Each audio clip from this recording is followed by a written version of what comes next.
Morning. Abracadabra. That's a word we heard during childhood and we associate it with nonsense and fairy tales. But do you know what the word means? It's ancient Aramaic and actually Hebrew. They're both sister languages.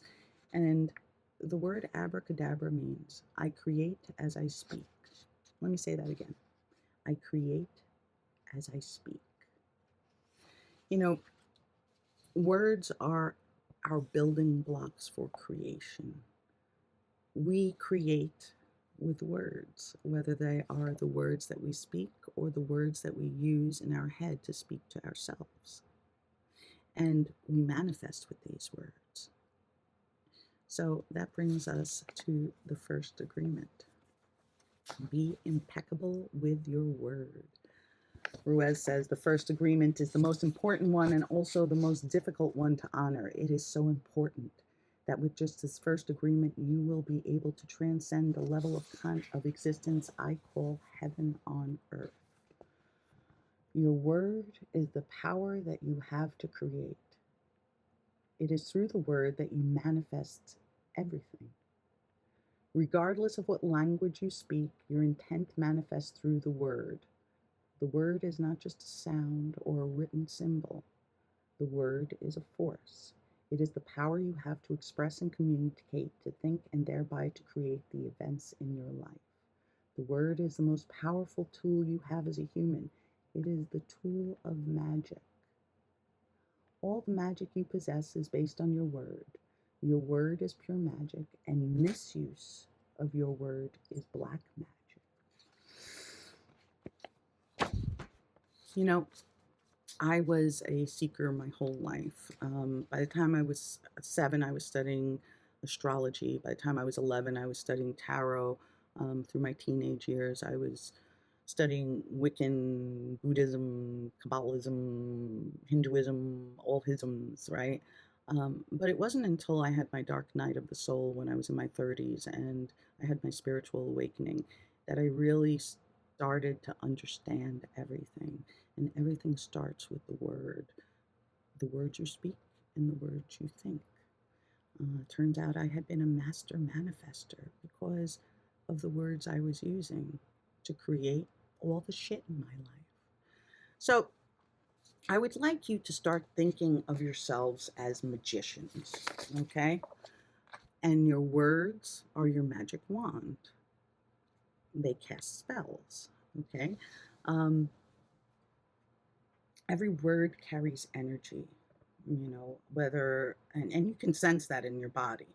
Whether you're thinking it, saying it, reading it, or hearing it, each word carries a vibrational frequency. And as you think or speak these words, you vibrate at that frequency and you attract that frequency. Okay. So, what do I mean by that? So, we have some low vibrational words. What are low vibrational words? Anger, frustration, fear, disgust, hopelessness, disappointment, apathy, blah. As you're saying them, it feels heavy. It doesn't feel good, does it? Does it? On the other hand, we have like the high vibrational words like peace, love, joy, gratitude, abundance, connection, grace, forgiveness, happiness, miracles, healing, sweetness. They just feel good saying it. And how do you feel receiving those words? Um, and as these words vibrate, as you're saying them, you're vibrating. As you're thinking them, you're vibrating, and you're calling upon to you creation. Like attracts like, right? So if you're constantly using these low vibrational words and speaking of the things you don't want and casting spells upon yourself and others, what do you expect to attract and manifest into your life? So I asked you in the introduction to do an exercise, which was to set an alarm for 4 times a day. And when that alarm goes off, I want you to say to yourself, what was I just thinking? And how did it serve me? And what was the emotion? And what were the words you were using? I want you to see if you can find a pattern of words. We're so self-abusive sometimes, right? So if we do something silly, like yesterday, I dropped 2 glasses, not one. I broke 2 glasses. I was like, fuck, I'm so stupid, right? The things we say to ourselves, we probably wouldn't even say to anybody else, yet we say them to ourselves, right? And then we wonder why we attract such silly things in our life. So, what magic do you use towards yourself and others? So, let me ask you a question. If I were a visitor inside your head, would I feel good or would I want to get the fuck out of there? What words do you use to yourself? How do you think of other people? What is the repetition? Is it Do you repeat the same scenarios over and over and just the shoulda, coulda, what is the regrets? Do you feel guilty? Do you feel stupid? Do you feel frustrated? What are the words you are using to yourself? How are you vibrating? Okay. Um, and One word is like a spell, and humans use the word like black magicians, thoughtlessly putting spells on each other. You don't believe in spells? Well, I want you to think about this. I bet you all can remember something harsh somebody said to you, something terrible, or even if it was something silly in passing that they didn't even intend. Like maybe somebody saw you one day and said, "Wow, you don't look so good," or that's an ugly, you look fat in that outfit, you look too skinny, you look too short, you're too this, you're stupid, I can't believe you didn't get it, I can't believe you did that, I can't. And you can still remember what they said to you. That's a spell. They cast a spell on you because it sits with you and your mind repeats it. And so it's not just that first spell that was putting on you, you repeat that. And what about the opposite? I mean, don't we remember when somebody told us we looked beautiful or that they were grateful for us or that they thought we were special or that they were grateful for us? And I ask you, in your conversations with people, how often do you tell the people you love sweet things? You know, I've always said that I love to watch people in conversation. So many people don't even ask who they're speaking to, how are you doing? What's going on in your life? They just spew negativity and it's all about them. Let me ask you another question. If I were to call your best friend and say to them, hey, what are conversations with her like? Are you an energy vampire? Are you constantly talking about your problems, repeating the same thing, blaming people, complaining about your work, your husband, your kids, constantly complaining? You know, that really does something to somebody's energy. You know, think about these people who are always calling you, repeating the same story, blaming their mother, their sister, saying the same thing, their coworker sucks, their boss sucks, and it's just after a while, it's just so heavy. If you're doing that, you're an energy vampire. You're sucking people's energy because it takes a lot of energy to absorb all those low vibrational things. Are you conscious of what you're saying to people? Are you aware? Are you paying attention when you're talking to people if how they're receiving you? You have to start becoming more aware of the words you use and the intention behind them and the emotion behind them. So I want you to do something else. I want you to really tell the people you love something sweet. Give them a compliment. Wow, your hair looks good. Or that's a new outfit.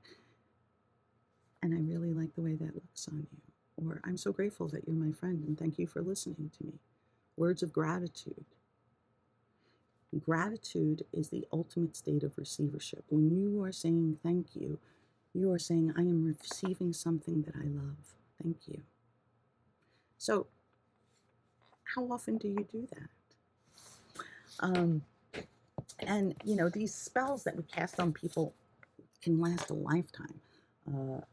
We cast spells all the time with our opinions. During our domestication, our parents and siblings gave their opinions about us without even thinking. We believed these opinions and we lived in fear over these opinions, and they create our limiting beliefs. So, I was speaking to sisters last week, and it was an interesting conversation. These two sisters, and they were, I think, 5 years apart. And so the older one um, was called was considered the sick one in the family. She was like, she didn't eat a lot. She didn't have an appetite. She was always getting sick, and the younger one was the troublemaker.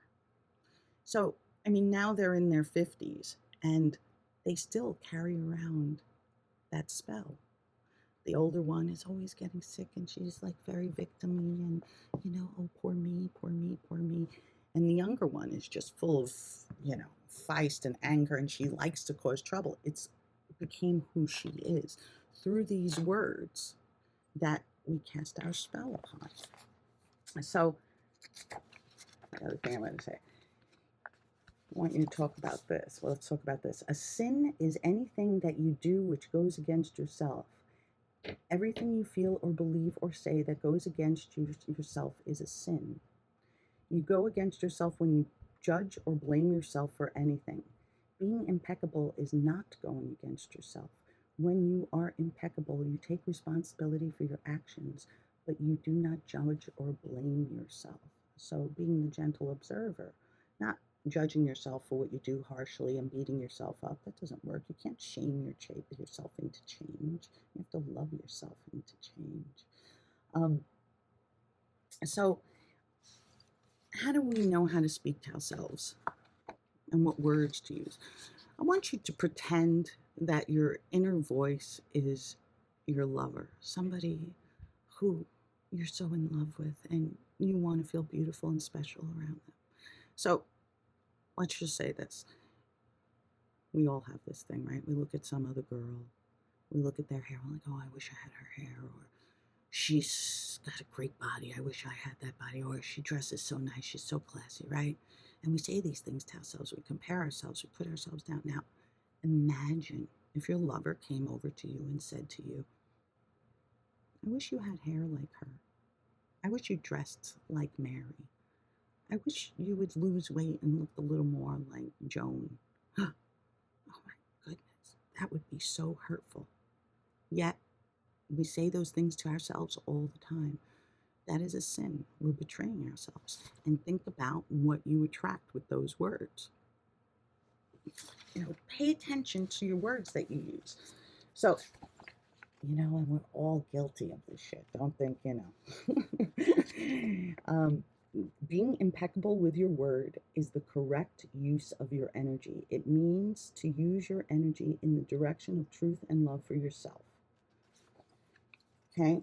And whenever we hear an opinion and we believe it, we make an agreement and it becomes part of our belief system. Just again, think about what you were told as a child.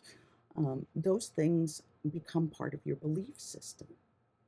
And those are the things that are hard to shake. And that is where the inner critic in our head was born. It was born from those words. They are spells. Are you starting to get me now? Are you starting to get me? If you accept the opinion, it becomes an agreement now. And you pull all your power into that opinion. And that opinion becomes black magic. Okay? So in these exercises, I'm giving you to become aware of your thoughts and aware of your words. Think about the spells. Think about where that inner critic came from, where that anger came from, that fear came from. It was from a word. Now, it could have been a trauma. It could have been somebody saying something to you. It could have been your family. It could have been somebody, a teacher. It doesn't matter.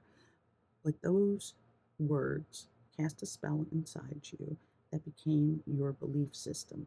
And it is the root of that inner critic that talks to you and says really mean things, the kind of things we wouldn't even say to anybody else. He goes on, looking at everyday human interactions, imagine how many times we cast spells on each other with our word. Over time, this interaction has become the worst form of black magic, and we call it gossip.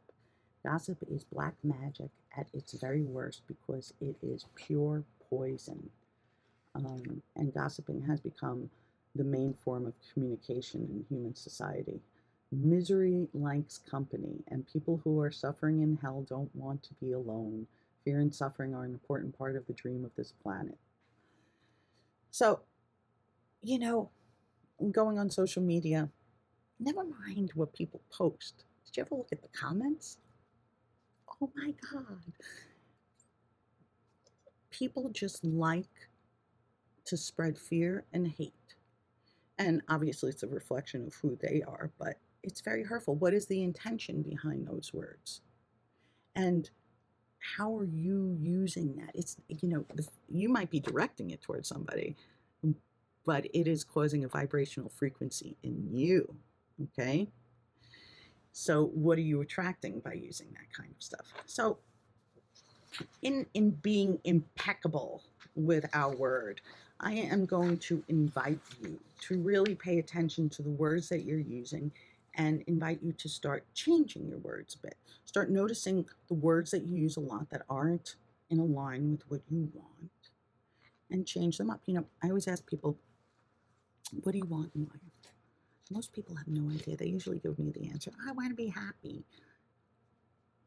But then I tell them, well, if you don't know what you want, why don't you write down what you don't want? That makes it so much easier for people. They can write all day long what they don't want.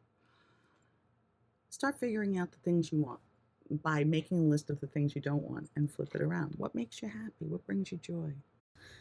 Video got cut off. So just to end this finally is think about the energy you're putting out there. You are the magician. You are casting spells. And you want to be a vibrational match to what you put out there. So be impeccable with your word. Start noticing. See you tomorrow for the second agreement.